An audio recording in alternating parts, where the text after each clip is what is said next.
तो हमने centre of मास से शुरू करना था आज रोटेशनल मोशन को।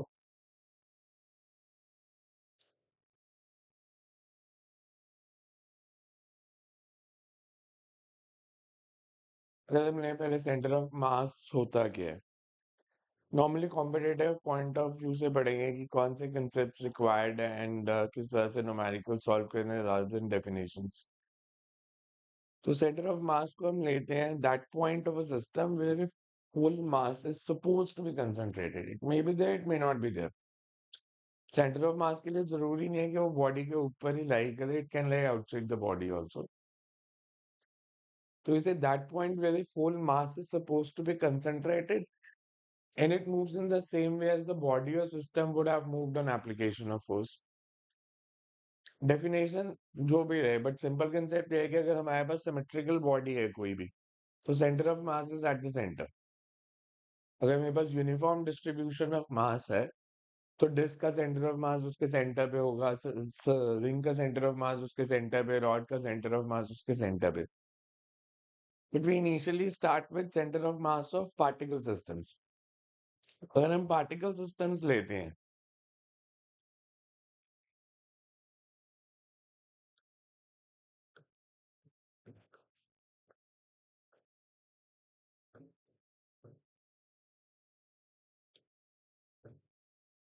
मास of two particle system,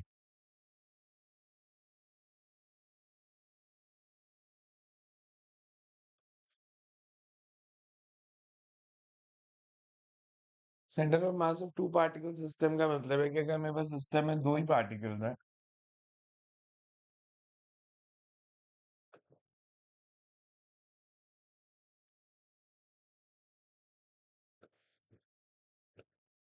say assume that we have one particle of mass m1 और इसका पोजीशन वेक्टर r1 है,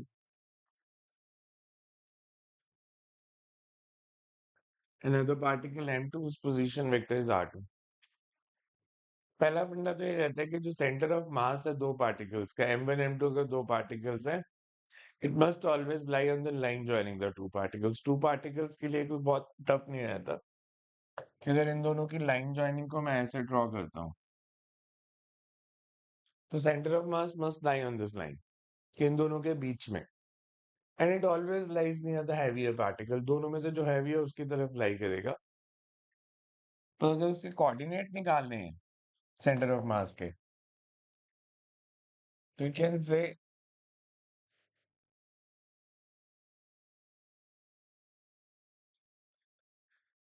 this is position vector of centre of मास, यहाँ पे कहीं पे होगा। और अगर मेरे को इसका फॉर्मूला लिखना है,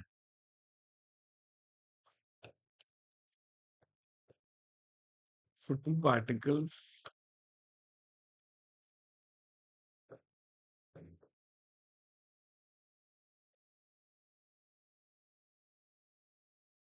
having position vector r1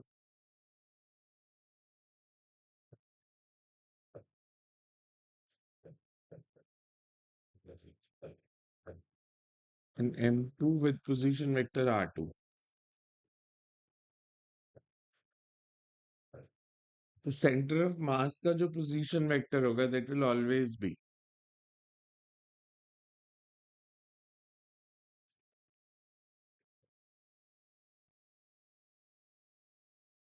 over m1 plus m2।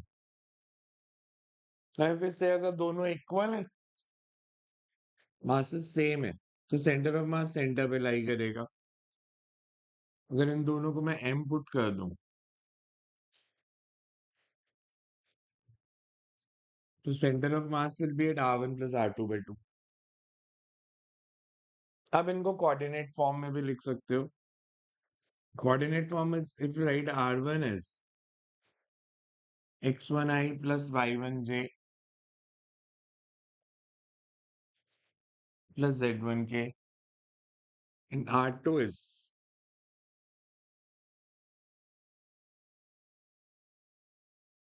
x2i plus y2j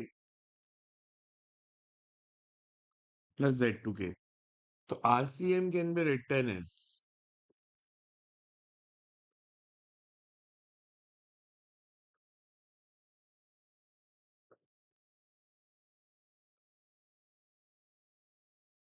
ZCM के, और इनके अगर वैल्यू लिखोगे तो x coordinate of centre of masses m1 x1 upon m1 plus m2, y coordinate of center of masses m1 y1 upon m1 plus m2, and similarly z coordinate.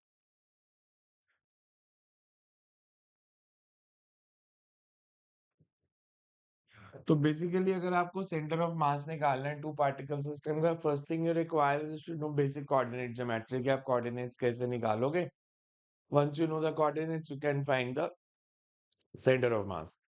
कि जैसे मैं बोलूं, सिर्फ इसको एन पार्टिकल तक extend कर सकते हो कि टू पार्टिकल्स के लिए, पर अगर दो से ज्यादा पार्टिकल भी है तो m3 x3 m4 x4 ऐसे ऐड करते जाएंगे. So we say for n particle system we can say XCM, इसको हम ऐसे लिख सकते हैं summation mi xi upon total mass. Y coordinate is summation mi yi upon total mass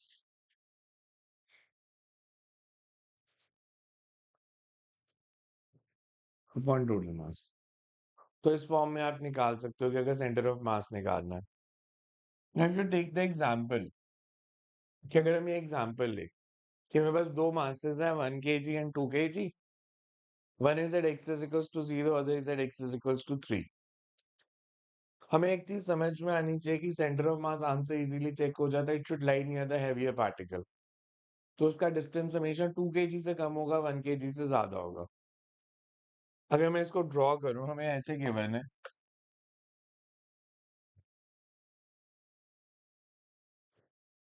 particle because x axis पे ही पड़े हैं. You have a mass of 1 kg at a reason.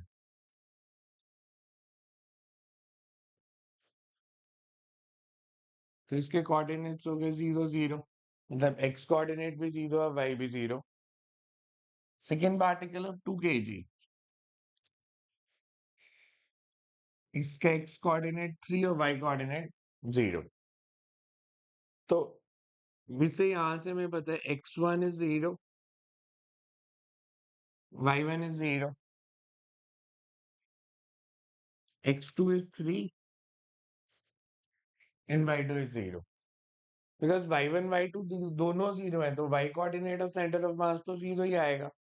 But अगर मेरे को x coordinate of centre of mass निकालना है तो m1 x1, first is mass is 1 kg, इसको हम m1 ले रहे हैं. m1 और इसका जो कोऑर्डिनेट है that is x1 is 0 plus x2 is 3, mass is 2 and x coordinate is 3 upon total mass. Total mass is 3 kg. So center of mass is x coordinate of center of mass 2 and y centimeter is y coordinate is 0. तो center of mass यहाँ कहीं लाई कर रहा है.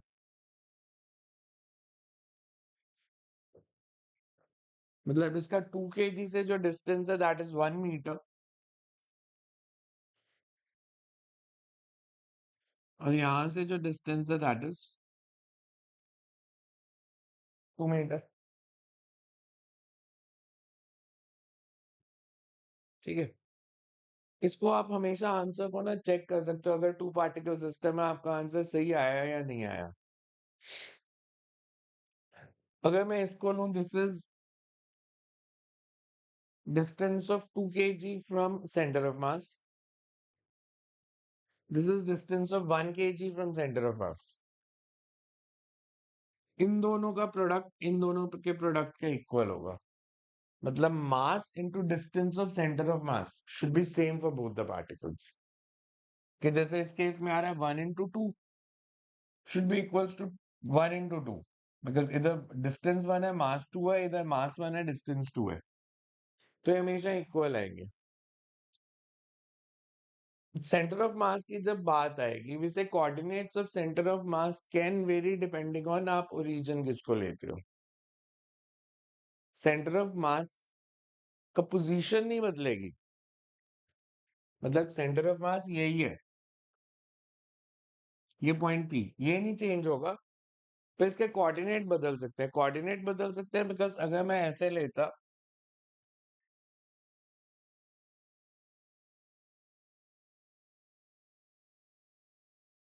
कि मैं इस 2 kg को रीजन मान लूं, इसके कोऑर्डिनेट 0 0 ले लूं, तो 1 kg के जो कोऑर्डिनेट्स होंगे ये अब नेगेटिव एक्स एक्सिस पे आ गया, तो इसके कोऑर्डिनेट हो जाएंगे -3 0। अब अगर मेरे को सेंटर ऑफ मास के कोऑर्डिनेट्स बताने हैं, तो फर्स्ट मास इज 1 kg, इसका कोऑर्डिनेट है -3। Second mass is 2 kg upon total mass. So centre of मास का जो एक्स कोऑर्डिनेट आया वो -1, मतलब ये अगर रीजन है तो -1 will be here, means at a distance of 1 meter from 2 kg or 2 meter from 1 kg. Coordinates of center of mass depends which point you consider as region. Center of mass will not depend. So this is important. You have to remember for MCQs. Coordinates of center of mass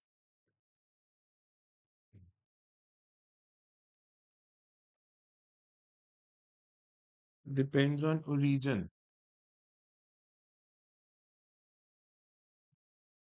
but position of center of mass is independent of origin.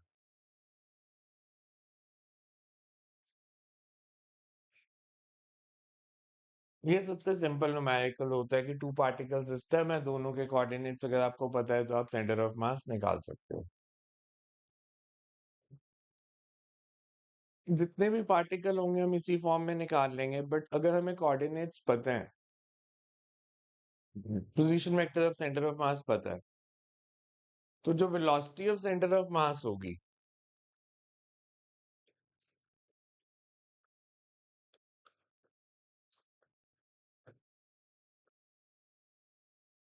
we say it is rate of change of position vector of center of mass with respect to time, means VCM is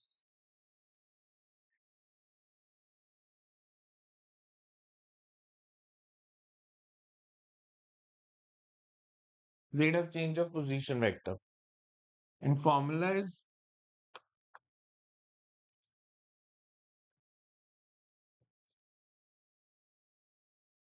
अगर to particle system है तो सिर्फ to, अगर n है तो you can say for n particle it's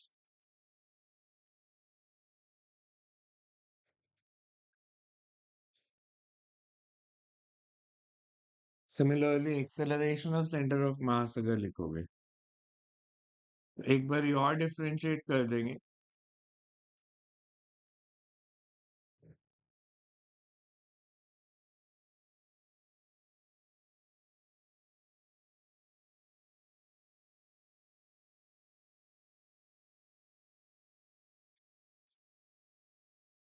upon total मास। इस formula से क्या पता चला, वैसे velocity of centre of mass is m1v1 plus m2v2 plus mnvn। जो न्यूमरेटर वाली टर्म है, अगर हम सिर्फ न्यूमरेटर को देखें, numerator is the sum of momentum of all the particles, sum of momentum of all the particles. इसका मतलब ये है कि अगर sum of momentum of all the particles comes out to be zero, vector sum, then velocity of center of mass will also be zero। ये जो term है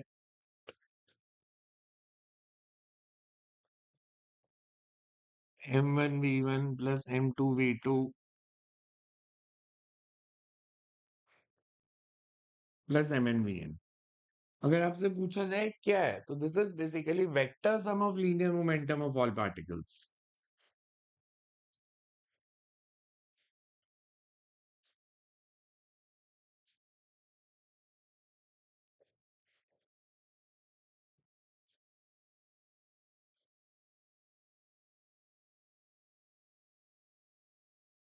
And if particle moves in such a way that this is zero, then velocity of center of mass is also zero.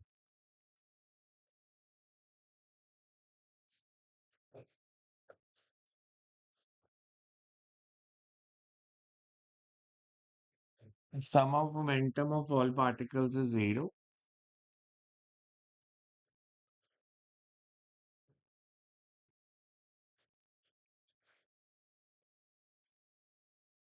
या इसको आप एक और वे में कह सकते हो, बिकॉज डिनोमिनेटर तो टोटल मास ही है। अगर इन सारे पार्टिकल्स का मोमेंटम जो सम आ रहा है वो कांस्टेंट है, तो वेलोसिटी ऑफ सेंटर ऑफ मास भी कांस्टेंट ही होगी। अब मैं कह रहा हूं कि अगर इन सब पार्टिकल्स के मोमेंटम का सम कांस्टेंट है तो velocity of centre of mass constant है। Under what circumstances we say sum of momentum of all the particles is constant? This is constant if no external force acts. This relation also implies that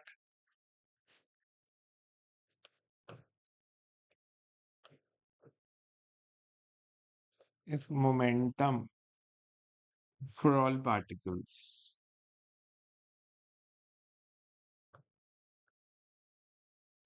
vectors हम की बात कर रहे हैं कि सबका momentum add किया अगर,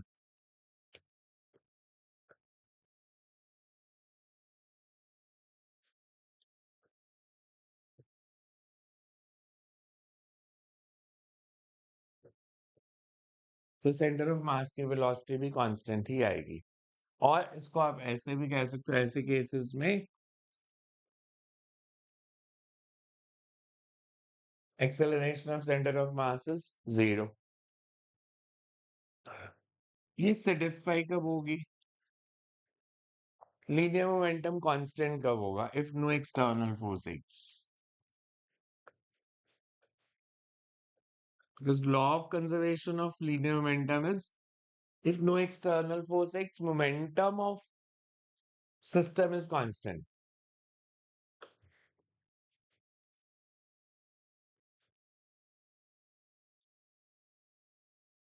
जो सिस्टम का मोमेंटम है सारे पार्टिकल्स का मिला के,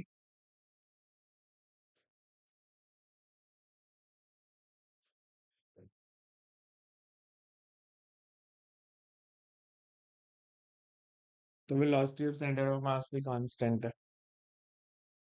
जैसे मैं आपको बोलूं से मेरे पास दो पार्टिकल्स थे, they were at rest.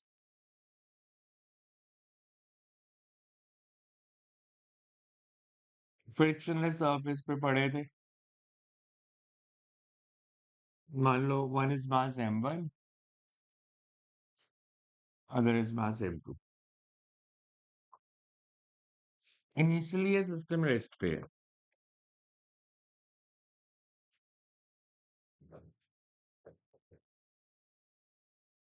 Horizontal direction में अगर मैं फ्रिक्शन नहीं लेता तो no force x,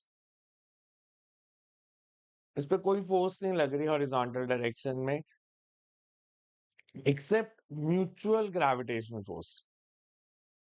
m1 m2 को अट्रैक्ट करेगा, m2 m1 को अट्रैक्ट करेगा, मतलब इस पे एक फोर्स लगेगी इधर,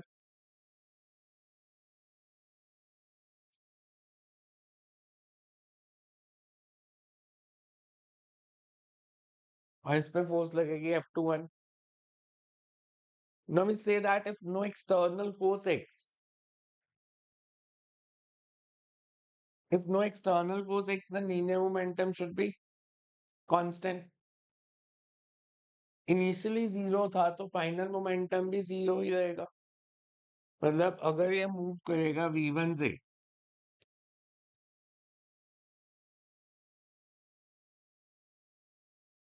ये मूव करेगा v2 से, तो इसे मोमेंटम कंजर्वेशन या VCM,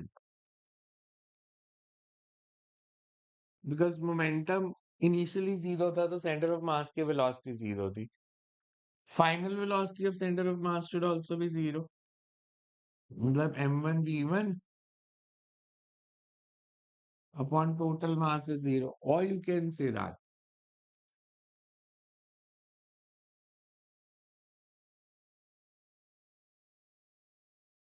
They will always move in such a way that the momentum is always equal and opposite. Center of mass remains at rest. ठीक है, इसको हम थोड़ा सा चेंज कर सकते हैं इस इक्वेशन को. मैग्नीट्यूड्स में अगर मैं लिखूं, I can say m1v1 negative sign सिर्फ सिग्निफाई कर रहा था कि they are moving in opposite direction.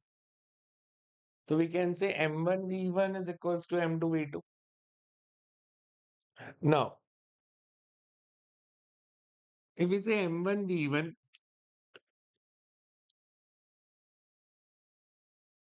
तो इसको मैं ऐसे लिख सकता हूँ m1 dx1 by dt.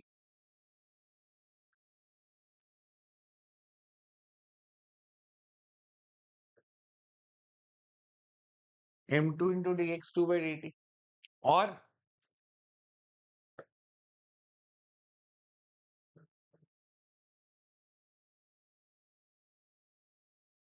इनका मैग्नीट्यूड सेम होगा और डायरेक्शन ऑपोजिट होगी. अगर मैं वेक्टर फॉर्म लिखता, तो वेक्टर फॉर्म में मैं ऐसे लिखता,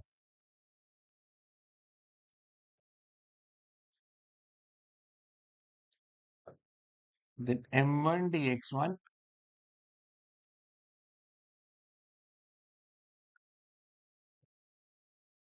plus m2 dx2 should always be 0 if no external force acts.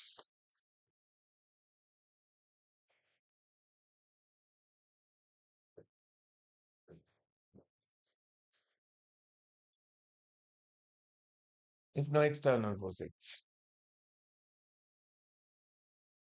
इसको यूज कैसे करते हैं हम? एक तो हम सिंपल न्यूमेरिकल ले सकते हैं जिनको हम बोलते हैं plank problems. Plank problems are, आपको अगर ऐसे गिवन हो,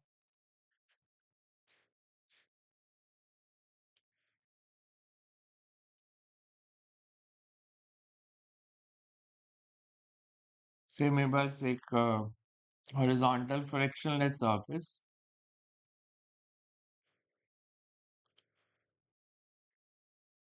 और इसके ऊपर एक लार्ज प्लैंक पड़ा है. whatever be its mass, let it be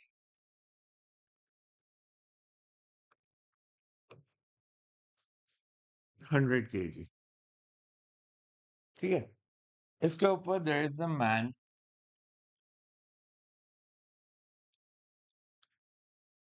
which is standing at A और इसका मास है 60 kg.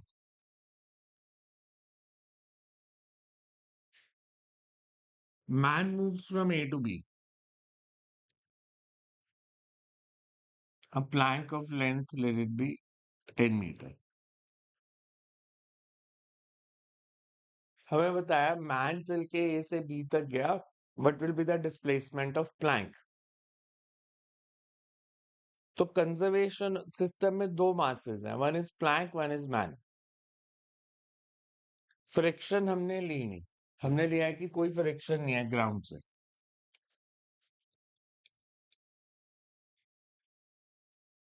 दो masses हैं, one is plank, one is man, no external force acts.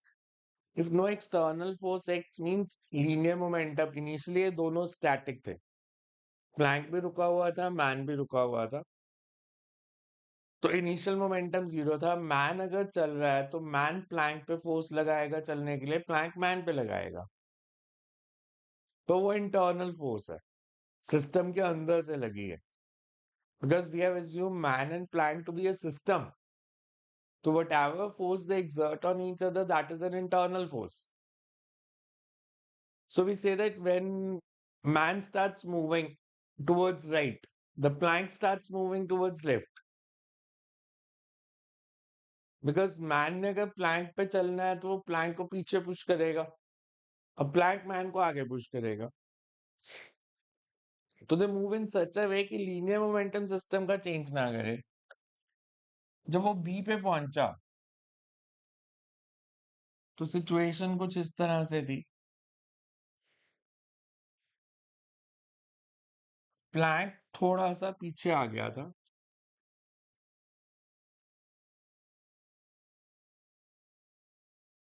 से x डिस्टेंस।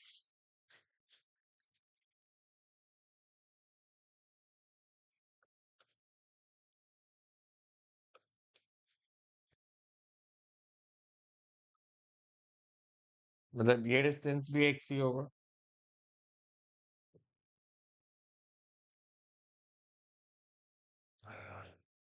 टोटल लेंथ हमने प्लैंक की ली थी, इट्स 10 मीटर।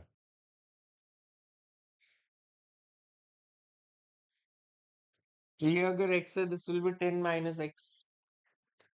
अगर हम मैन को देखें, वो बेसिकली यहां से चला था एंड रीचेस पॉइंट बी। तो इस डायग्राम से क्या पता चल रहा है, मैन इफेक्टिवली कितना डिस्टेंस चला है, 10 - x रिलेटिव टू ग्राउंड। तो मैन 10 - x आ गया है, प्लैंक x मीटर पीछे गया, in such a way that m1 x1 should be equals to m2 x2। हम इसको दोनों फॉर्म में कर सकते थे, मैं इसे वेक्टर फॉर्म में भी कर सकता था। मैं एक मास ले रहा हूं, से मैन का mass let it be 60 kg। Man 10 - x आगे गया, तो मैन की डिस्प्लेसमेंट को मैं लिख सकता हूँ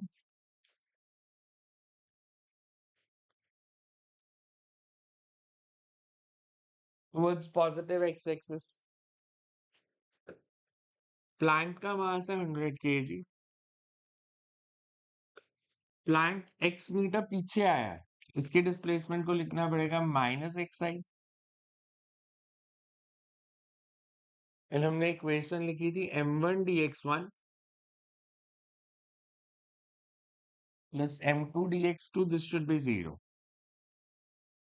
मतलब 60 × 10 - x plus 100 × -xi cap, this should be 0। Or you can say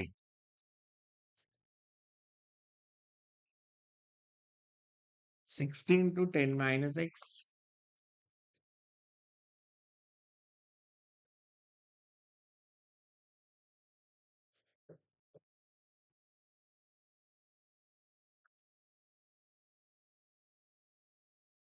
से प्लैंक की डिस्प्लेसमेंट आ गई 60/16, 30/8 और 15/4 मीटर। ठीक है, समझ में आया हमने कैसे किया। हमने लिया है कि प्लैंक आगे मूव करेगा, इस पूरे सिस्टम का जो बेसिक कंसेप्ट बना है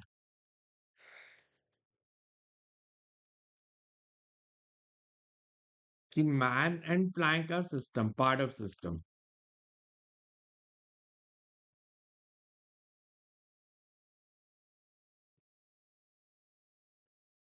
And whatever force they exert on each other,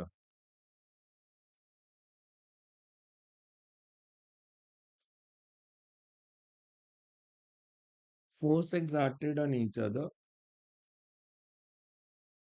is internal force. So this basically implies कि linear momentum should remain constant। ये तो एक टाइप ऑफ न्यूमेरिकल हो गए जो इसमें आ सकते हैं। एक हो गया कि सेंटर ऑफ मास निकालना, दो पार्टिकल सिस्टम है या तीन है। Another important category is cutout portion numericals, where they remove a part of the body and you have to find the center of mass of remaining body। Cutout portion numericals में हम करते हैं कि like अब मेरे को given है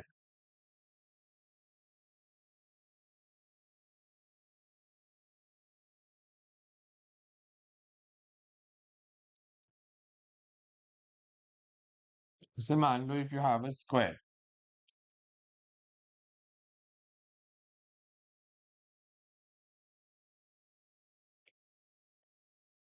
और इसका ये 1/4 पार्ट हमने रिमूव कर दिया।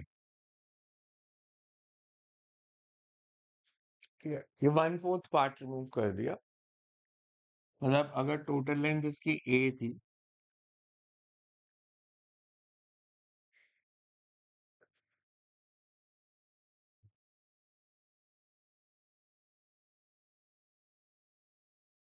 तो हमने ये पार्ट रिमूव किया। ऐसे न्यूमेरिकल को करने का जो मेथड यूज करेंगे, we will assume to separate bodies. एक बॉडी हम ले लेंगे कंप्लीट, पूरा स्क्वायर, और दूसरा रिमूव्ड पार्ट को हम नेगेटिव मास ले लेंगे। मतलब मैं इसको ऐसे कह रहा हूँ कि ऐसे assume करना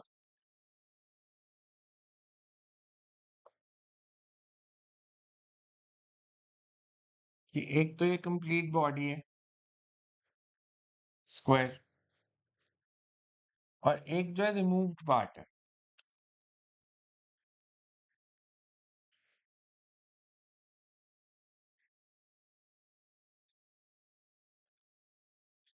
ये दोनों मिला के सिस्टम बन रहे हैं। अगर कंप्लीट बॉडी का मास m है, हमने जो पार्ट रिमूव किया उसका मास जो होगा दैट विल बी नेगेटिव में लेना है, -m/4।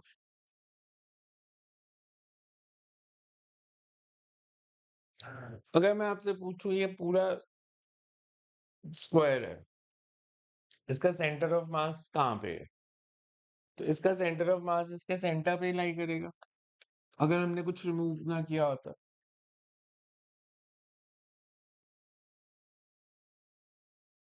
तो हमने बताना रिमूव्ड पार्ट का सेंटर ऑफ मास किधर होगा। ये जो तीन स्क्वायर बने, इनका मिला के सेंटर ऑफ मास कहाँ पे होगा। ठीक है, ये क्वेश्चन है। अब इसको करने का मेथड क्या रहेगा। आप कंप्लीट के सेंटर ऑफ मास के कोऑर्डिनेट्स पता है, रिमूव्ड पार्ट के भी पता है। कंप्लीट का सेंटर ऑफ मास है यहाँ पे, इसको मान लेते हैं ओरिजिन। ये हमारी फर्स्ट बॉडी हो गई जिसका मास m है और सेंटर ऑफ मास के कोऑर्डिनेट्स हैं 0 0, मतलब मैंने इसे ओरिजिन मान लिया। जो रिमूव्ड पार्ट है, अगर ये ओरिजिन है, बिकॉज हम इस पॉइंट को ओरिजिन मान रहे हैं,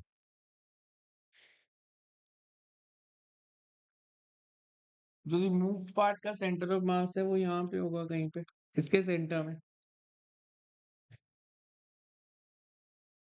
ये डिस्टेंस a/2 था, तो this is a/4, this will also be a/4।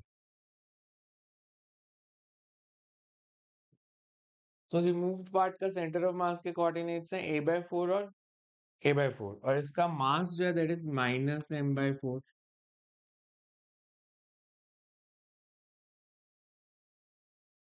तो सेंटर ऑफ मास का कोऑर्डिनेट xcm, जिसे mass of first body m1x1 plus m2x2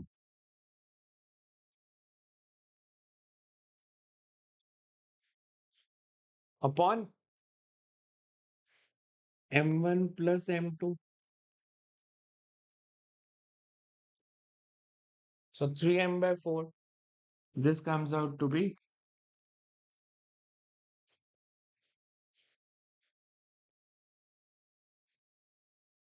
3m/4, so this is -a/12। Similarly अगर आप y कोऑर्डिनेट निकालते वो भी यही आता।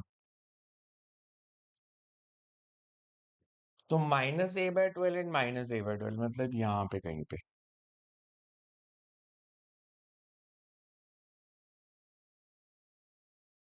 This is the coordinate of remaining part. तो कभी भी अगर हमने एक पोर्शन रिमूव किया उसको नेगेटिव मास मान लो, पूरी बॉडी के सेंटर ऑफ मास के कोऑर्डिनेट्स पता है, you can find the centre of mass of removed part. इसको करने का एक ऑल्टरनेट मेथड भी हो सकता है।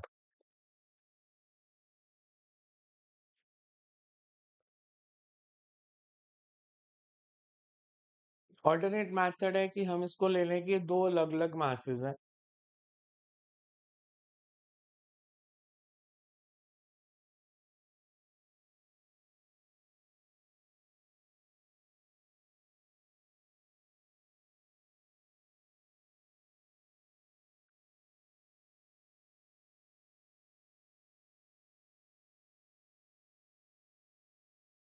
ये मास m/4 और इसके कोऑर्डिनेट्स -a/4 -a/4, ये हमें पता है। जो रिमेनिंग मास है दैट इज 3m/4 और इसके कोऑर्डिनेट्स नहीं पता, लेट इट बी xy।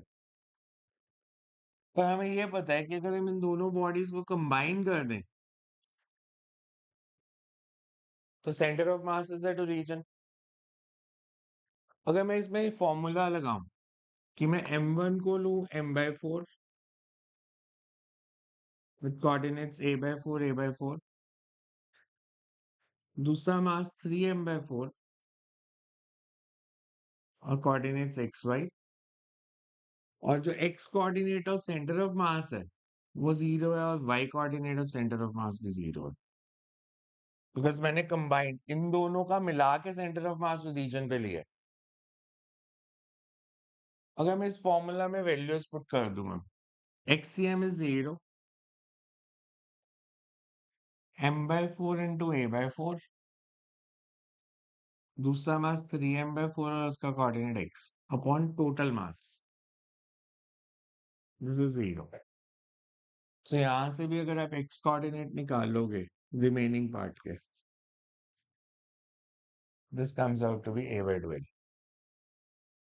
तो दोनों वे में कर सकते हो, या तो आप रिमूव्ड पार्ट को नेगेटिव मास ले लो, या आप दोनों बॉडीज को, जो रिमूव पार्ट है उसके कोऑर्डिनेट्स को पता है और जो रिमेनिंग पार्ट है उसके एक्स वाई एज्यूम करके सॉल्व कर लो। सो आंसर दोनों केसेस में सेम आएगा, but important thing is you have to know how to find the mass of removed part. Square में इजी था, मैंने 1/4 रिमूव किया तो मैंने मास भी 1/4 ले लिया। अगर आपको ऐसे आए, से मान लो एक डिस्क है,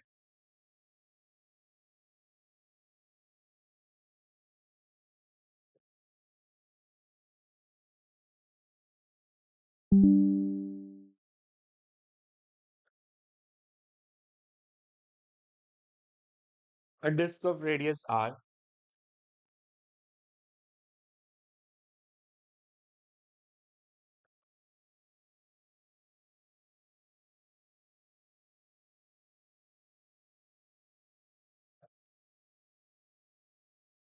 और इसमें से मैंने जो पार्ट रिमूव किया that is another disk,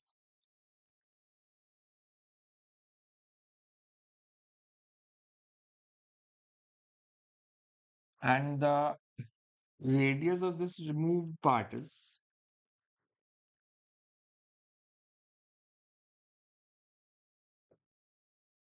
r/3। कि r/3 पार्ट की एक डिस्क इसमें से रिमूव कर दी। अगर पूरे डिस्क का मास m है तो what will be the mass of removed part? अगर हम डिस्क लेते हैं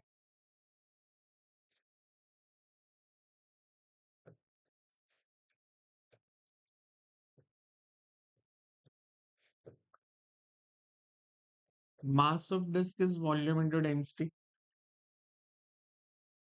and volume of disk is area into thickness into density. Basically this means that mass is proportional to r square। तो अगर पूरी डिस्क का रेडियस r है और उसका मास m है, तो जो रिमूव्ड पार्ट है रेडियस 1/3 हो गया तो मास बिकम्स 1/9। इसका मास होगा m/9। तो जो रिमेनिंग पार्ट है m2, इसका मास हो जाएगा 8m/9, because combined mass is m। तो अगर हमने m/9 रिमूव कर दिया, the remaining part will have a mass of 8m/9। इसका सेंटर यहाँ पे रिमूव्ड पार्ट का।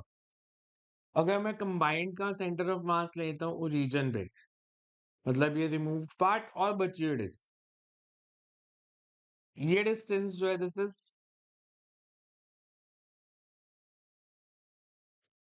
बिकॉज ये r/3 है,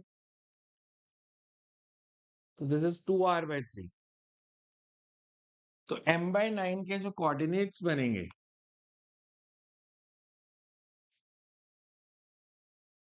x coordinate 0 and y coordinate is -2r/3। जो सेकेंड पार्ट है उसका मास 8m/9, इसके कोऑर्डिनेट्स नहीं पता, लेट इट बी xy, ये हमने निकालने हैं। और कंबाइंड इज एट ओरिजिन, तो x तो छोड़ दो, वो तो 0 आएगा, बिकॉज ये 0 है, ये भी 0 है, तो x2 भी 0 ही आएगा, तो this is not change. y coordinate अगर हम निकालें तो m1 into y1 plus m2 into y2 upon total mass, that means 8m/9y is equals to -2mr/27.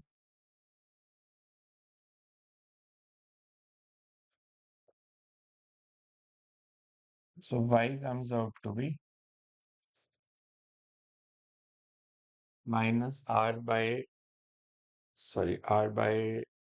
into 4, 12। तो ऐसे आप सॉल्व कर सकते थे। दूसरा मेथड था, इसे नेगेटिव मास मान लेते, पूरी बॉडी का मास m, उसके कोऑर्डिनेट 0 0, दूसरी बॉडी का मास -m/9 और उसके कोऑर्डिनेट्स -2r/3 एंड 0। इन दोनों को ऐड किया तो रिमेनिंग पार्ट क्या आ जाएंगे, इससे अगर हम करें, sorry 0 and -2r/3,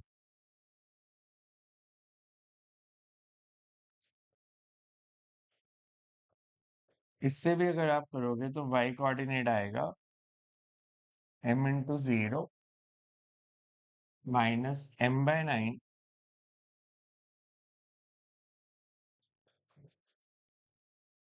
upon m1 plus m2। So this is 2mr/27 upon 8m/9।